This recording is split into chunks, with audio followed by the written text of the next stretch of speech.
Nkosi yami obayethe, Nkosi yami obayethe, Nkosi yami. Jesu Kristu inkosi. Yesu Kristu inkosi. Ngiyabingelela ngegama elihle lenkosi yethu Jesu Kristu. Ngithi Jesu Kristu inkosi. Yesu Kristu inkosi. Ngithi angibonge kakhulu bazalwane. Ngemikhuleko ngenzela yona. Ngithintwa nje indaba kaDavide uma ekhuluma noNkulunkulu, ebonga uNkulunkulu ngokuqinisa umbuso wakhe, ethi uNkulunkulu akawuqinisanga umbuso kaDavide ngenxa kaDavide. Uthi uDavide, uNkulunkulu uqinise umbuso kaDavide ngenxa yabantu bakhe uIsrayeli. Manje nokungikhulekela kweni anisizi mina kuphela kodwa kusizakala nabaningi. Abanye ngiyazi ukuthi nako YouTube bayangikhuthaza. Ngiyambonga kakhulu uNkulunkulu, sengathi angaletha isibusiso sakhe kubantwana bakhe ngokwenza njalo. Uma ubheka uMateyu isahluko 25 uthola la uJesu ekhuluma ngokuthi wayelambile, athi kodwa ke wangipha ukudla. Ngiyakholwa ukuthi lona lo ngikhuthazile, mhlawumbe uzosho uJesu kulowo muntu athi ngangidinga ukukhuthazwa wangikhuthaza, ngangidinga umkhuleko emhlabeni wangikhulekela. Ngoba uthi uJesu, lokho enikwenza kulabo abancinyane nikwenzile kimi. Lokho kwenzayo noma kuhle noma kubi, uma ukwenza kulabo bakaNkulunkulu abancinyane, ukwenzile kuJesu. Kodwa ke asikho la, bengidlulisa nje ukubonga ngemkhuleko yenu, ngokungithwala kwenu.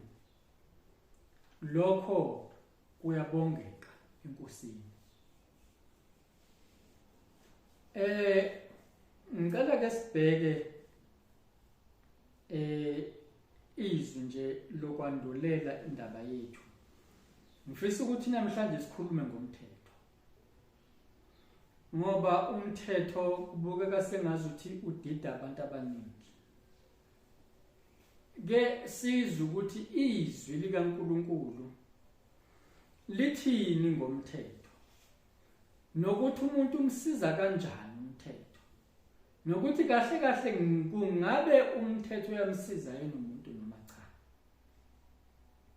Ake sibheke la abaseRoma isahluko sesithathu. Sibheke siqale kuverse number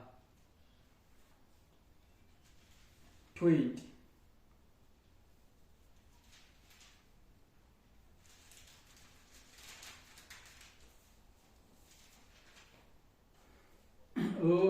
Obayethe Nkosi yami obayethe, Nkosi yami obayethe,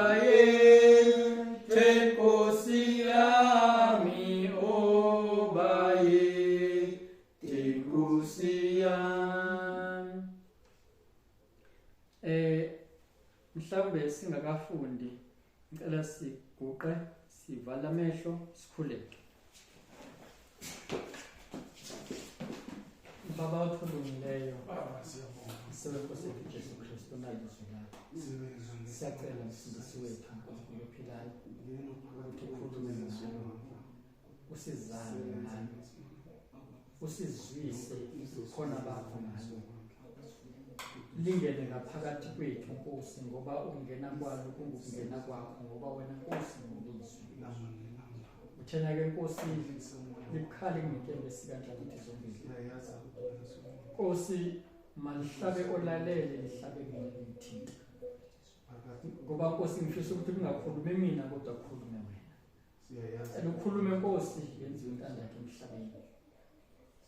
uJesu Kristu Nkosi yethu ephilayo sicela Baba. Amen.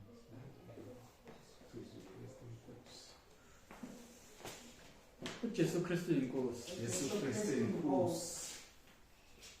Kufundeka kanjena ngokuba ngemisebenzi yomthetho akukho nyama eyakulungisiswa phambi kwakhe. Ngokuba ngomthetho kukhona ukwazi isono. Verse 21. Kepha manje kubonakalisiwe ukulunga okuvela kuNkulunkulu ngaphandle komthetho. Kufakazelwa ngumthetho nabaprofeti. Ngisho ukulunga kukaNkulunkulu ngokukholwa nguJesu Kristu kubo bonke abakholwayo, ngokuba akukho mahluko. Ngokuba bonke bonile basilalelwe inkazimulo kaNkulunkulu. Balungisisiwe ngesihle ngomusa wakhe ngokuhlengwa okukuKristu Jesu, amisileyo uNkulunkulu abe yinhlawulo ngokukholwa egazini lakhe, kubonakaliswe ukulunga kwakhe ngokuyekelelwa kwezono ezenziwe ngaphambili, ekubekezeleni kukaNkulunkulu ukuba kubonakaliswe ukulunga kwakhe esikhathini samanje, ukuze yena abe ngolungileyo, abe ngumlungisisi walowo okholwa nguJesu. Inkosi ibusise ukufunda kwezwi layo. La sithola ukuthi ngemisebenzi yomthetho akukho nyama eyakulungisiswa phambi kwaNkulunkulu. Ngokuba ngomthetho kukhona ukwazi isono. Isono savela ngomthetho. Uma ubungekho umthetho, ibingeke ibe khona lento ekuthiwa ukweqa umthetho. Ngoba ukwazi ukweqa into engekho. Uma ungekho umfulo udinga ukuthi weqe, aweqanga lutho. Manje ke baningi ke abaFarisi balahleka endleleni kaNkulunkulu. Belahlwa ukuthi balandela umthetho. Bayeka ukulandela umnikazi womthetho, noma bayeka ukulandela lo owenze umthetho. Balandela umthetho, bayeka ukulandela umthetho, noma bayeka ukulandela uNkulunkulu. Umthetho uwodwa awumsizi umuntu. Kodwa umthetho umsiza umuntu uma ekuKristu. Uyena nje umuntu awumsizi. Kunomuntu engisebenza naye. Wangitshela ukuthi uma ngikhumbula kahle uthi walifunda iBhayibheli kusukela ekuqaleni kuGenesis. Waze uyofika ekugcineni encwadini yesambulo. Uma ngaphosisi uthi kwaze kaba kabili noma kathathu eliphinda iBhayibheli. Namhlanje akakholwa. Ngoba le ncwadi uma uzoyifunda engekho uJesu ngeke ikusize. AbaFarisi bayifunda le ncwadi. NabaSadusi bayifunda le ncwadi. Engekho uJesu ekufundeni kwabo. Yabadida le ncwadi. Ngayo le ncwadi basesihlogweni namhlanje. Basesihlogweni beyifundile le ncwadi. Le ncwadi iyodwa ayimsizi umuntu. khona la uJesu ekhuluma ngabantu ababili bahamba beyokhuleka kuNkulunkulu. Omunye mayekhuleka engumthelisi uthi ngihawukele mina so. Kusho ukuthi umthelisi uthe eseyifundile lencwadi wabona ukuthi uyiso. uDavide uthi ngithethelele ngoba akekho umuntu ongama phambi kwakho ethakanaso. Ngiyakudinga ngoba akekho umuntu ongama ethakanasi so. Le ncwadi esho uDavide ibhalwe encwadini yamaHubo. Kodwa siza uJesu elanda umfanekiso noma elanda indaba eyokuthi umfarisi yena mayokhuleka uthi ngibheke mina uNkulunkulu. Uthi nginikela kwabampofu. Athi ngizile kathathu ngeviki. Uzibona ukulunga kwakhe, le ncwadi akayifundanga kahle. Ufika kuNkulunkulu engumuntu olungileyo. Futhi uyabonakala ukuthi wenza imithetho. Iselele sesiphambanweni sasingenayo into esasingazilandulela ngayo. Sathi nje Nkosi uzongikhumbula embusweni wezulu. Ngicela sibheke namhlanje isibonelo somuntu obelandela umthetho kusukela ekuzalweni kwakhe kodwa awangahlangana noJesu. Ekungahlanganeni kwakhe noJesu, uJesu uthi hayi umbuso wezulu awusona banje owabanje. Ake sibheke incwadi kaMateyu isahluko 19. Bekukwandulela nje indaba yomthetho la kwabaseRoma.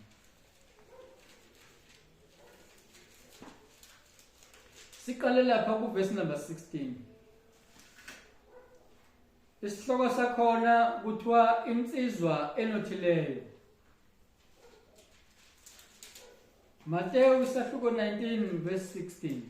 Siqala lapho sizokwehla nje nendaba. Sisakhuluma njalo ngawo umthetho. Ukuthi umthetho awumngenisi umuntu ezulwini. Ngoba encwadini kaJohn 14 verse 6 uthi uJesu mina ngiyindlela leqiniso lokuphila. Athi akekho oza kubaba ngaphandle kwami. Akashongo uJesu ukuthi akekho oza kubaba ngaphandle komthetho. Cha. Akawubalanga umthetho lapho uJesu. Ubala yena uqobo lwakhe. Ukuthi umuntu kumele angene kuJesu. Umuntu kumele ehlale kuJesu. Umuntu kumele eze ezulwini ekuJesu. Ngaphandle kwaJesu awunakho ukuphila noma ungawubamba umthetho. Ubambe wonke umthetho, uwenze wonke umthetho, ingabikho into ongayenzi. Ake sibheke le ndaba. Bheka ke kwasondela kuye othile wathi, Mfundisi, ngiyakwenza ntoni enhle ukuba ngibe nokuphila okuphakade na? Wathi kuye, ungibuzelani ngokuhle na? Cha, ngabantu babhale wrong la.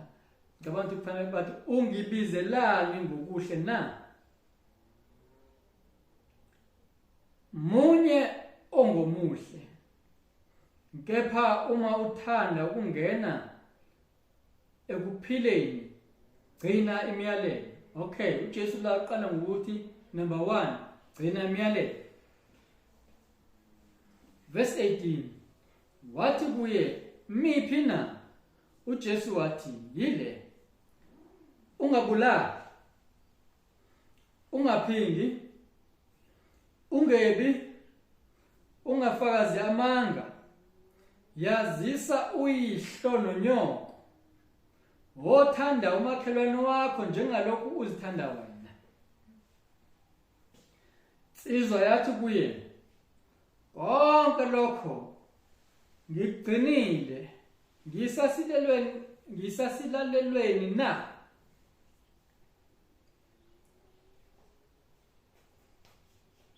Verse 21, uJesu wathi kuye, uma uthanda ukuphelela, hamba uthengise ngempahla yakho, uphe abampofu, khona uza kuba negugu ezulwini, uze ungilandele. Yathi insizwa ukuzwa izwi leli, yathi insizwa ukuba izwe lelizwi, yamuka idabukile ngokuba yayinengcebo enkulu. Kepha uJesu wathi kubafundi bakhe, ngiqinisile ngithi kini, onothileyo uyakungena kalukhuni embusweni wezulu. Futhi ngithi kini, kulula ukuba ikamela lingene ngentunja yesungulo kunokuba onothileyo angene embusweni kaNkulunkulu. Sebezwile lokho abafundi bethuka kakhulu bathi, pho kungasindiswa bani na? Kepha uJesu ebabheka wathi kubo, kubantu akunakwenzeka, kepha kuNkulunkulu kungenzeka konke. Inkosi ibusise ukufunda kwezwi layo. La sifunde khona sithola ukuthi kusondela insizwa la, kusondela umuntu othize, uya kuJesu uthi, mfundisi, yini engiyakuyenza ukuba ngibe nokuphila okungaphakade? Hayi, le nsizwa beyifunda iBhayibheli, iyazi ukuthi ukuphila akupheleli kulomhlaba, iyazi ukuthi kukhona ukuphila okungaphakade, kukhona nokubhubha okungaphakade. Kodwa ngiyasola ukuthi la kunembeza wayo ngokukhona okushoyo ukuthi khona into eshodayo, khona into engahambi kahle la, khona into edingayo, kukhona into ezokubamba ukuthi ungatholi ukuphila okungaphakade. Manje le nsizwa yakhetha kahle, ayangaya kobuza kwabapriest abakhulu, ayangaya kobuza kubaFarisi nabaSadusi, yakhetha ukuyobuza kuJesu. Ayiyanga ngisho nakuJohane uMbhaphathizi, mhlambe naye uJohane uMbhaphathizi bezoyiphendula kahle, kodwa yakhetha ukuya kuJesu.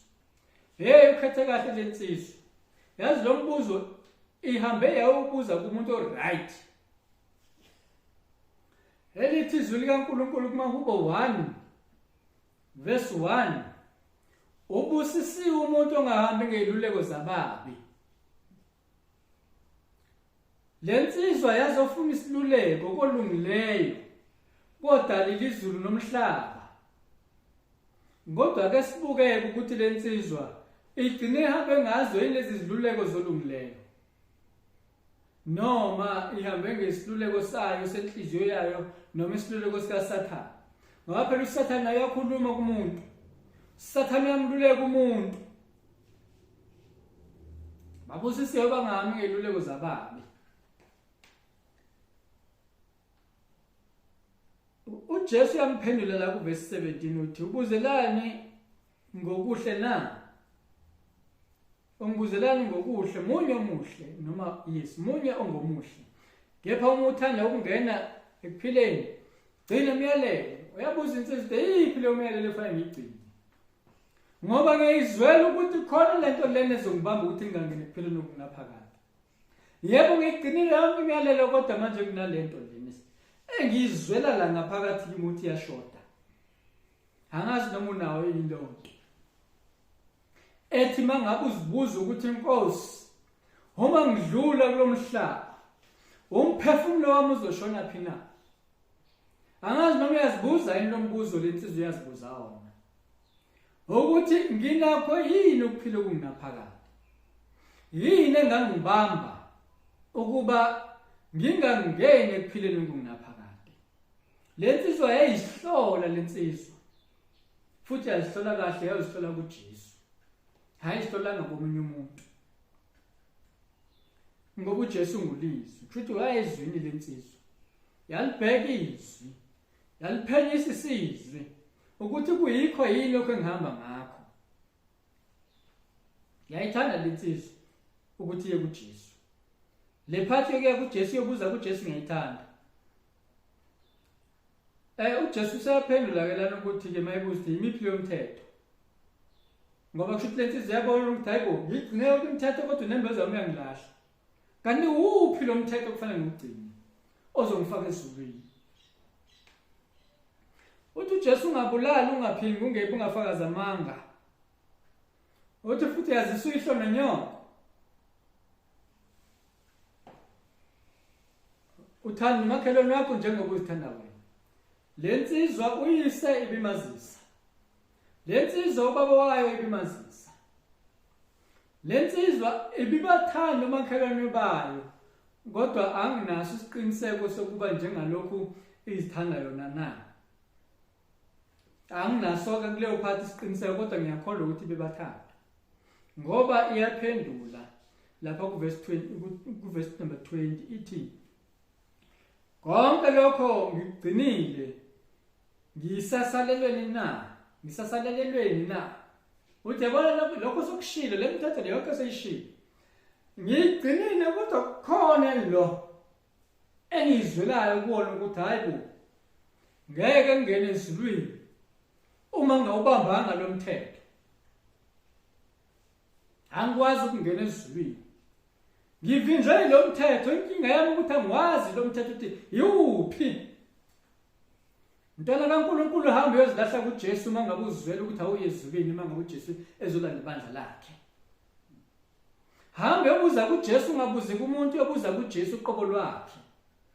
Uye phambi kwakhe uthi Nkosi yini ezongibamba ukuthi ngingangena ezulwini na? Hayi thina nsizwa ngikwenza konke lokho sokubalile. uJesu asimuzwe ephikisa ukuthi hayi cha nsizwa ungazuthi lokho kubambanga. Kodwa ngithe anginaso isiqiniseko sokuthi umakhelwane wakhe umthanda njengalokho ayithanda yena na. Verse 21. uJesu wathi kuye, "Uma uthanda ukuphelela," futhi lensizwa ibingaphelele. Uthi, "Hamba uthengise ngempahla yakho, uphe abampofu." Yabona ke yikho ke bengithe anginaso isiqiniseko sokuthi omakhelwane bakho bebathanda njengoba eyithanda yena. Ngoba kusho ukuthi abampofu bengabaphi. Labo ba omakhelwane bakhe bempofu kusho ukuthi cha babancisha. Shuthi noma eseshilo ukuthi begcine konke kodwa bengagcinanga ngalendlela uJesu afuna ukuthi akagcine ngakho. Yena ngokwakhe ubekwenzile lokho, ubekwenza lokho.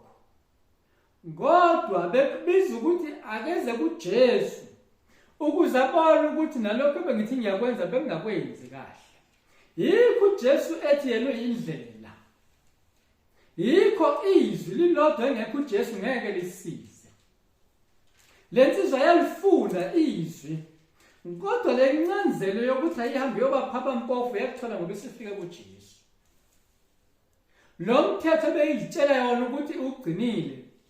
Yazi yafumana ukuthi kanti bingawugcinanga ngoba isifinyelele kuJesu. Ngoba ngaphandle kaJesu ngeke sifinyelele kuba uNkulunkulu. Ngaphandle kukaJesu ngeke siye ezulwini. Uyena uJesu ozosikhava ngegazi lakhe. Igazi lakhe libeyingubo emhlophe. uJesu uyena ozosinwelisa ngokuthi asivezele iqiniso. Iqiniso elipheleleyo. Ngesikhathi uAdam noEva bona Uyazi ukuthi yini enzeke nje oqala eyenzeka kubona bazibona ukuthi banqunu. Yini bezibona ukuthi banqunu masebonile? Yini sonke lesisikhathi bebengaziboni ukuthi banqunu? Ingoba bebembethe inkazimulo kaNkulunkulu. Bebephelele kuNkulunkulu.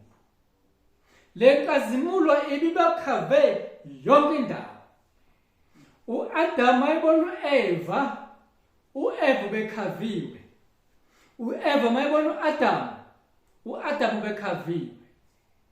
Ekhavwe ngengubo emhlophe yasezulwini ngobungcwele bukaNkulunkulu. Yikho kufanele singene kuJesu ngoba uJesu ungcwele ukuze siye kubaba osezulwini.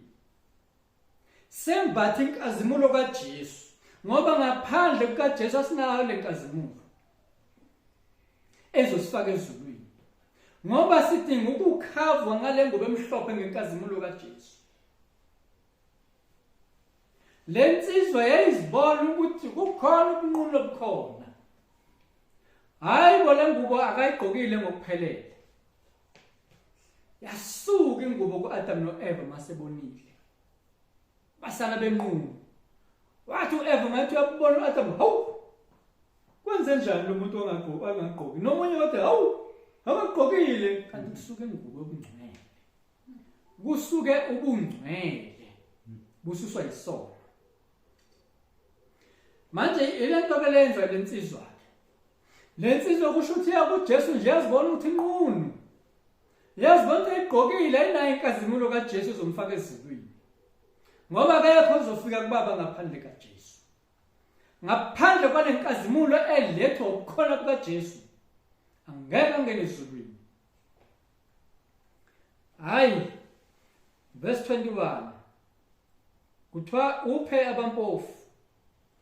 Khona uzakuba negugu ezulwini uze ungilandele. Uyazi into ebezomsiza lensizwa ukuthi alandele uJesu. Yoqala bekumele yenze thengise ngalokho anakho ukuze akwazi ukuthi awuphe abampofu ngale property yakhe. Ahamba awuphe abampofu bese alandele uJesu. Athi uJesu, uma khona ufuna ukungilandela noma ukulandela emva kwami, makazidele yena. Hayi mazazizona zokuphila kwakhe. Athabathe isiphambano sakhe usuku nosuku, every day, angilandele. Ngoba uJesu ufuna ukulandelwa. Ngoba yena owasezulwini usezulwini ehlezi ngakwesokunene sikaNkulunkulu. Ngoba kufanele simlandele sila emhlabeni ukuze simlandele ukuyongena ezulwini. Ngeke umlandele ukuyongena ezulwini ungamlandelanga la emhlabeni. Ikhona lensizwa ebimenza ukuthi angakwazi ukuthola inkazimulo ezulu ukuze angene ezulwini. Ingoba bengamlandeli uJesu. Into nakhe ileyo ukuthi bengamlandeli uJesu. Mzalwane wami ngabe uyamlandela yini uJesu? Mntwana kaNkulunkulu uyamlandela yini uJesu? Noma ulandela umthetho nje ujatshuliswa ukuthi mina ngiyibambile umthetho. Jatshuliswa mina ukuthi angijoli. Angithakathi. Angibulali umuntu. Futhi ngiyaphana. Umbuzo ukuthi uyamlandela yini uJesu? Ngamanye amazwi, uyayilalela yini yonke into noma wonke amazwi asho uJesu? Uyawenza yini amazwi ashiwo uJesu?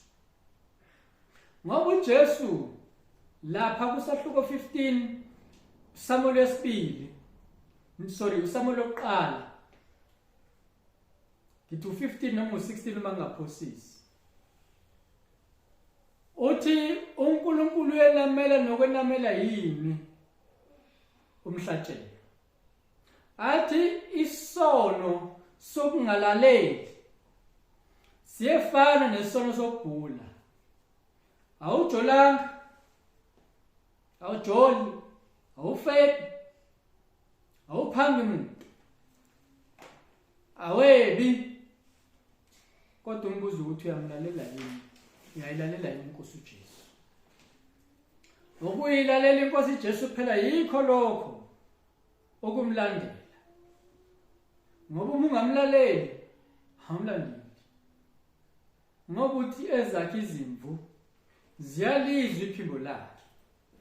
Uma ungamlandeli uzolizwa kanjani iphimbo lakhe? Mhlawumbe awulizwa iphimbo lakhe ngoba awumlandeli, ngoba uma ungamlandeli ngeke ulizwe iphimbo lakhe.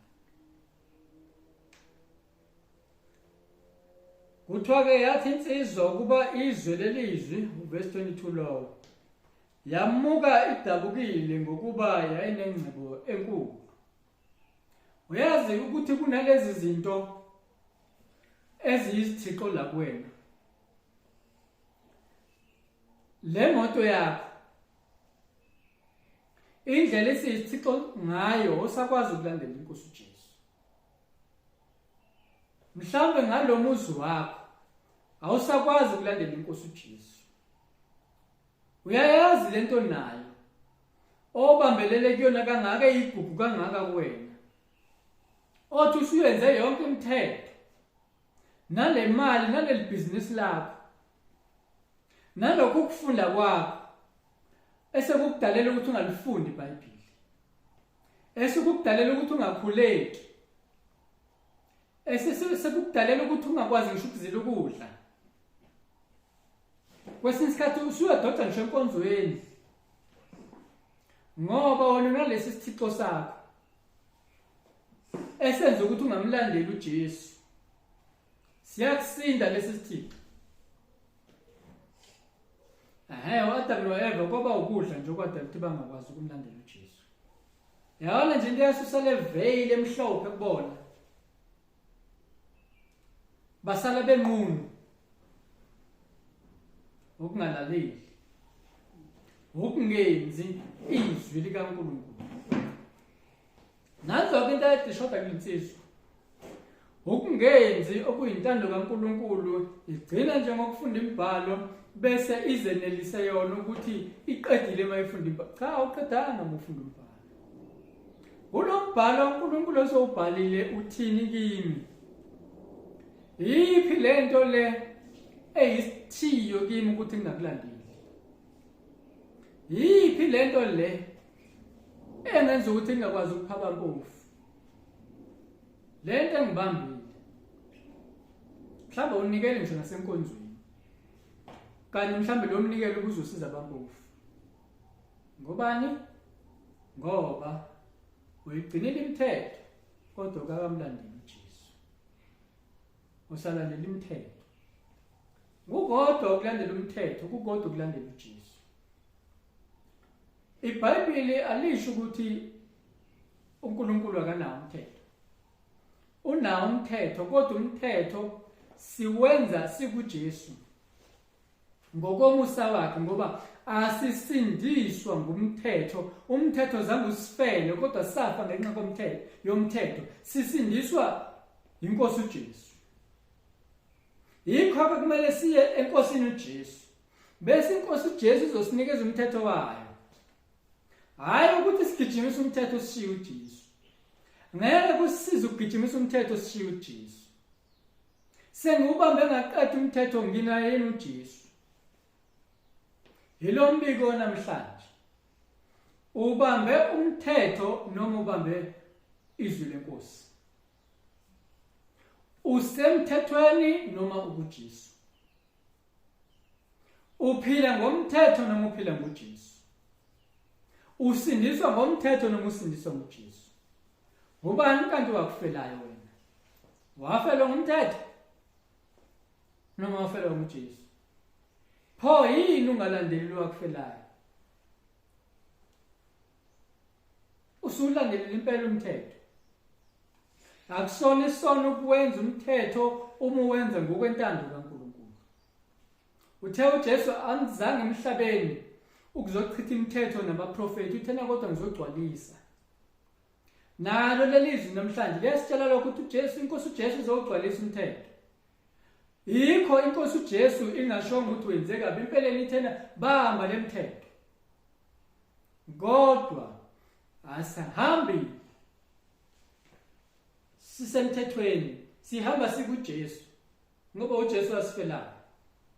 Sihamba sikuNkulunkulu ukuze sembathe inkazimulo ekuJesu. Ngoba umthetho wodwa awunayo inkazimulo. Kodwa inkazimulo kaJesu mangiyembathi ukuze ngiyongena kuBaba ngifihlwe kuyinkosi yethu uJesu Kristu. Mase ngakwesokunene sikaNkulunkulu inkosi yethu uJesu ngibe kuyena ngaphakathi kuyena inkosi uJesu. Ngingene ezulwini kuBaba ngisenkosini. Yikho noma ngikhuleke kufanele ngikhuleke egameni lenkosi. Kube ngazi ukuthi kuNkulunkulu kuvela inkosi uJesu ngoba inkosi uJesu ingcwele. Ifikile emhlabeni yangasenza isono. Nami sengifihlwe kuJesu bese ngamukeleke kuNkulunkulu. Ngoba uma ngingafihliwe kuJesu angamukeleki. Ngamukeleka kuphela uma sengifihlwe kuyena. Ngoba uyena indlela. Uyena yedwa indlela yokufika kuNkulunkulu. Akufikeke kuNkulunkulu ngeke kwenzeke ukuthi umuntu afike kuNkulunkulu ngaphandle kwenkosi uJesu. uJesu Kristu inkosi asikhulekeni asifale namehlo ngithandayo. Nkosi uJesu siyabonga. Siyabonga namhlanje kusuku lakho. Siyabonga Nkosi ukuzwa ukufundisa kwakho nokukhuluma kwakho. Siyabonga uNkulunkulu othengcwele udumo namandla nenkazimulo makube kuwe. Izwi lakho malihlale enhliziyweni zethu. Thina Nkosi emakhosi incwadi kaJeremiya. Thina sonke sesiphunyukile enkembeni. Masihambe singabe sisabheka emuva. Jerusalema manje besenhliziyweni zethu. Nkosi Jesu sengathi ungahlala enhliziyweni zethu. Kubuse wena enhliziyweni zethu. Khona nomthetho siwenza Nkosi ngokwendlela yakho. Singalibali ukubheka imithetho kanti sesilahlekelwe ukhona lakho. Sisize Nkosi ukuthi siqaphele izwi lakho. Sisize Nkosi sizwe izwi lakho. Nakumthetho Nkosi mangaba sithi siyawuzwa kodwa Nkosi sizwe iphimbo lakho. Njengalensizwa Nkosi sisize ukuthi nathi siyihlole. Ukuthi sisahamba ngakho yini ukuthi mangaba Nkosi usufika uzolanda ibandla lakho. Noma sikuleli noma sisemathuneni silele. Ukuthi Nkosi uzosilanda yini. Siyabonga Nkosi Jesu ngoba abafayo befela kuwe abafile kodwa balele. Kodwa abafayo bengekho kuwe bafile ukufa kwangaphakade. Babathona amandla sibonga ithuba namhlanje lokuthi singabuyela kuwe Nkosi siyihlolisise. Ukuthi noma besithi siyenzile imithetho kodwa umbuzo ukuthi sizongena yini ezulwini. Sisize Nkosi ukuthi lona lo wazibuze lo mbuzo. Ukuthi khona yini into esilele engambamba umuntu ukuthi angabona umbuso wezulu. Thatha udumo Baba namandla nenkazimulo ngawakho kuze kube phakade naphakade uJesu Kristu oyinkosi. Amen. Asibonge Nkosi yethu uJesu Kristu. Simdumise uBaba njalo njalo. Sesizohlabelela sidumise inkosi bese siyahlukana. uJesu Kristu inkosi.